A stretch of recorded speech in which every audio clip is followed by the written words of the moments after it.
ಕ್ಲಾಸ್ನಲ್ಲಿ ನಾವು ಸ್ವರಗಳ ಬಗ್ಗೆ ಸಂಪೂರ್ಣ ಮಾಹಿತಿಯನ್ನು ತಿಳಿದುಕೊಂಡಿದ್ದೇವೆ.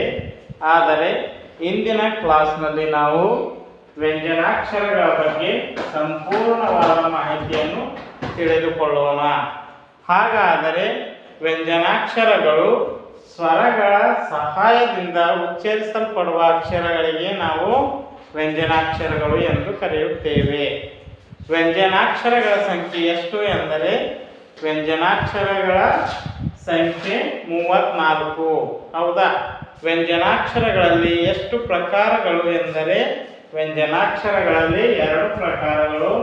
ಮೊದಲನೆಯದು ವರ್ಗೀಯ ವ್ಯಂಜನಾಕ್ಷರ, ಎರಡನೆಯದು ಅವರ್ಗೀಯ ವ್ಯಂಜನಾಕ್ಷರ. ಅವರ್ಗೀಯ ವ್ಯಂಜನಾಕ್ಷರ. ಹೌದಾ? ವರ್ಗೀಯ ವ್ಯಂಜನಾಕ್ಷರಗಳಲ್ಲಿ ಮತ್ತೆ ನಾವು 3 ಪ್ರಕಾರಗಳಾಗಿ ವಿಂಗಡಿಸುತ್ತೇವೆ. ವರ್ಗೀಯ ವ್ಯಂಜನಾಕ್ಷರಗಳಲ್ಲಿ ಮತ್ತೆ ನಾವು 3 ಪ್ರಕಾರಗಳಾಗಿ ವಿಂಗಡಿಸುತ್ತೇವೆ. ಯಾವ್ಯಾವಪ್ಪ ಅಂದರೆ ಮೊದಲನೇದಾಗಿ ಅಲ್ಪಪ್ರಾಣಗಳು, ಎರಡನೇದಾಗಿ ಮಹಾಪ್ರಾಣಗಳು, ಮೂರನೇದಾಗಿ ಅನುನಾಸಿಕ ಅಕ್ಷರಗಳು. ಹೌದಾ? ಈ ರೀತಿಯಾಗಿ ನಾವು ವರ್ಗೀಯ ವ್ಯಂಜನಾಕ್ಷರಗಳನ್ನು 3 ಪ್ರಕಾರಗಳಾಗಿ ವಿಂಗಡಿಸುತ್ತೇವೆ. ಅಲ್ಪ ಪ್ರಾಣ ಮೊದಲು ನಮಗೆ ಗೊತ್ತಿರಬೇಕು. ಅಲ್ಪ ಪ್ರಾಣ ಎಂದರೇನು? ಅಲ್ಪ ಪ್ರಾಣಗಳ ಸಂಖ್ಯೆ ಎಷ್ಟು? ಮಹಾಪ್ರಾಣ ಎಂದರೇನು? ಮಹಾಪ್ರಾಣಗಳ ಸಂಖ್ಯೆ ಎಷ್ಟು? ಅನುನಾಸಿಕ ಎಂದರೇನು? ಅನುನಾಸಿಕ ಅಕ್ಷರಗಳ ಸಂಖ್ಯೆ ಎಷ್ಟು? ಹೌದಾ? ಹಾಗಾದರೆ ಇಲ್ಲಿ ನಮ್ಮ ವಿದ್ಯಾರ್ಥಿಯಾದಂಥ ಸುಮಿತ್ ಅಲ್ಪ ಪ್ರಾಣ ಎಷ್ಟು? 10. Very good. ನೋಡು, ಅಲ್ಪ ಪ್ರಾಣಗಳ ಸಂಖ್ಯೆ ಎಷ್ಟು ಎಂದರೆ 10. ಹೌದಾ? ಹಾಗಾದರೆ ಅಲ್ಪ ಪ್ರಾಣಗಳೆಂದು ನಾವು ಯಾವ ಅಕ್ಷರಗಳಿಗೆ ಕರೆಯುತ್ತೇವೆ? ಅಲ್ಪ ಎಂದರೆ ಕಡಿಮೆ, ಸ್ವಲ್ಪ. ಪ್ರಾಣ ಎಂದರೆ ಉಸಿರು.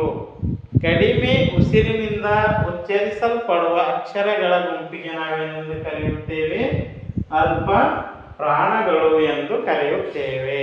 ಹಾಗಾದರೆ ಮಹಾಪ್ರಾಣ ಎಂದರೇನು? ಯಾರಾದರೂ ಹೇಳ್ತೀರಿ?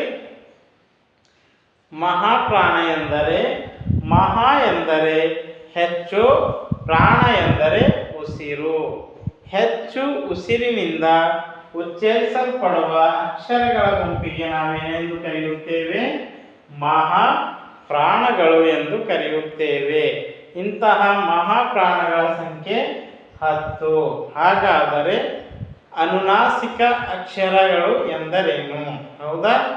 ಅನುನಾಸಿಕ ಅಕ್ಷರಗಳು ಎಂದರೆ ಮೂಗಿನ ಸಹಾಯದಿಂದ ಉಚ್ಚರಿಸಲ್ಪಡುವ ಅಕ್ಷರಗಳಿಗೆ ನಾವೇನೆಂದು ಕರೆಯುತ್ತೇವೆ?